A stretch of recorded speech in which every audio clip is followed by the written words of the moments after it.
Matt, we have a segment on this show where NBA athletes and professional athletes take people like me, regular folks, behind the curtain.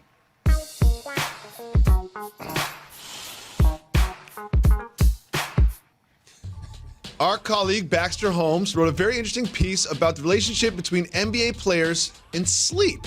And I think one of the most sort of jarring statements was from Sixers Tobias Harris. Here's what Tobias told Mr. Holmes. He said, "You ask anybody in the room, the thing I talk about is sleep. I think in a couple years, sleep deprivation will be an issue that's talked about like the NFL with concussions." Now, I just happen to be with two people that spent a lot of time in the National Basketball Association living that lifestyle. How much of a problem do you think sleep deprivation is for NBA players, Matt Barnes? I think it's a huge problem. I think it's something that's gone unaddressed, and people don't understand. You're complaining about your travel and it's not about the travel. It's the fact that you're going into different time zones. You can play a double overtime game and have a back-to-back and fly into another city, not get there till 2 in the morning, not go to sleep till 4 or 5. I had things that helped me sleep, but we'll speak on that later. And then get up and expect to perform the next day.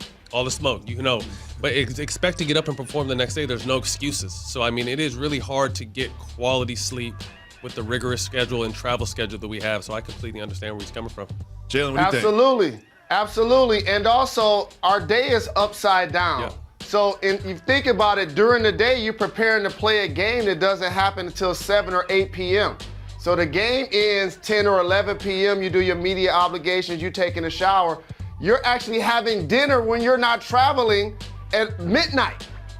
That's when your night starts in a lot of cases. And to be frankly honest with you, I didn't realize I had it until I realized that I almost felt like I couldn't go to sleep alone. Yeah, I said it. I felt like I'm up. So all of a sudden I'm on the phone, 310-323, whatever area code I'm in. And I didn't realize because I had sleep deprivation. Okay, Jalen. You might have had something else too, but we'll leave that for another. It seems like you two are hinting at a lot of things that help you with sleep deprivation, but you're afraid to say them out loud.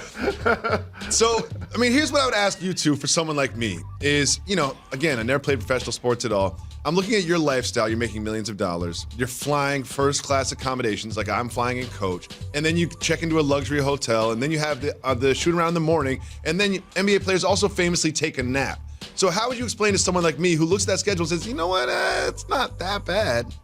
You just don't see, you don't see the post game. The post game, getting out after a game is usually a hassle in itself. No matter how far the airport is from where we play in, mechanical problems, how far you have to fly, do you play the next day? There's just so many things I think that people don't think about. I remember this one time when I was married, I had my wife travel with me, and she was blown away how we would get into a city at 2 a.m. and then try to go to sleep and have to play a game the next day. Even though we do get a chance to take a nap, it's hard just to go to sleep sometimes. You're revved up from either a game or from practice or a shoot around.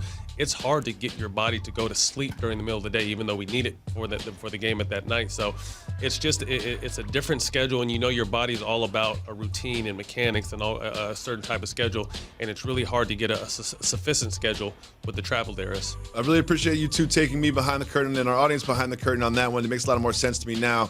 But there's something I want you two to make sense of, which is much more difficult. The Western Conference and the National Basketball Association.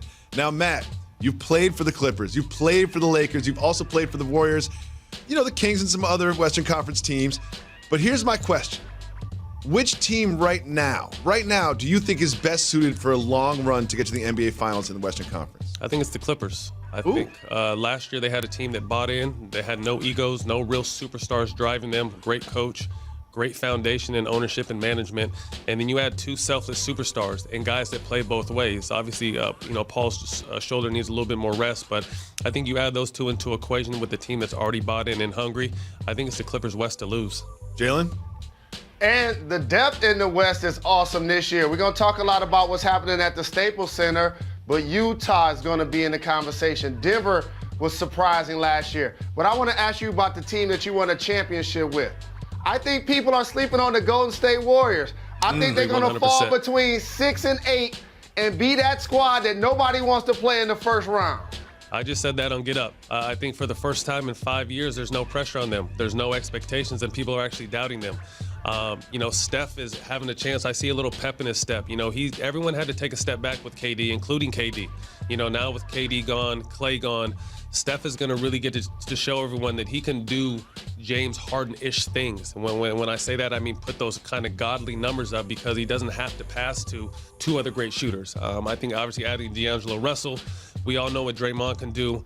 This is a team that's definitely being slept on, and I completely agree with you. I think they're going to be in that 5 to 8 range, and no one's going to want to play them in the first round. They will be in the 5 to 8 range. No one will want to play them. Remember where you heard this first. I'm predicting there'll be some very strategic load management to try to avoid the Warriors. Comes to those last few games of the season. You'll see some very strategic load management. Now, of course, we're covering the Eastern Conference as well. To me, in my mind, it seems more of a two-horse race, more of a traditional conference than we've seen recently between the Sixers and the Bucks.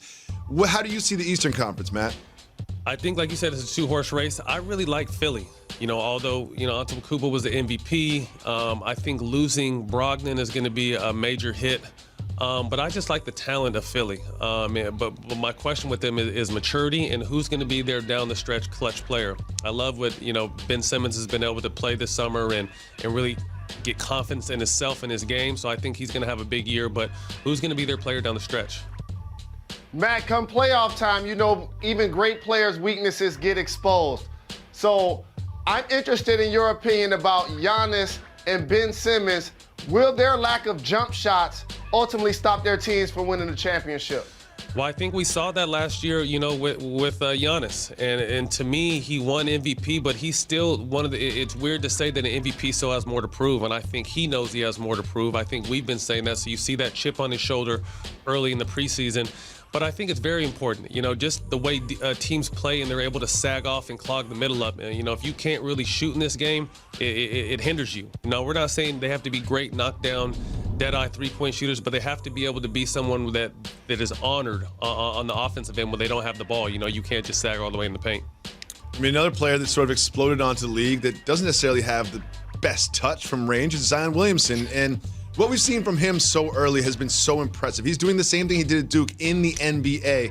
But I'm a little concerned about this. Do you think that the league will sort of figure Giannis out? Do you think over time, as they see him 2 or 3 times, they'll start to figure Zion out? You can try to figure him out, but stopping him's a whole nother thing. We saw him go through Rudy Gobert, who's a 2-time defensive player, like he was an 8th grader. He took it right to his chest, finished through him, threw one off the rim, and went up and dunked it back. So I'm excited for this kid. I've been a big fan of this kid. I think the team around him is great, mix of veterans and role players and younger players, great coaching staff. So I think the fact that just his energy alone, the way he plays, his athleticism is going to keep him in that 16 to 20-point range, and it's going to give him some time to develop his mid-range and his three-point shot.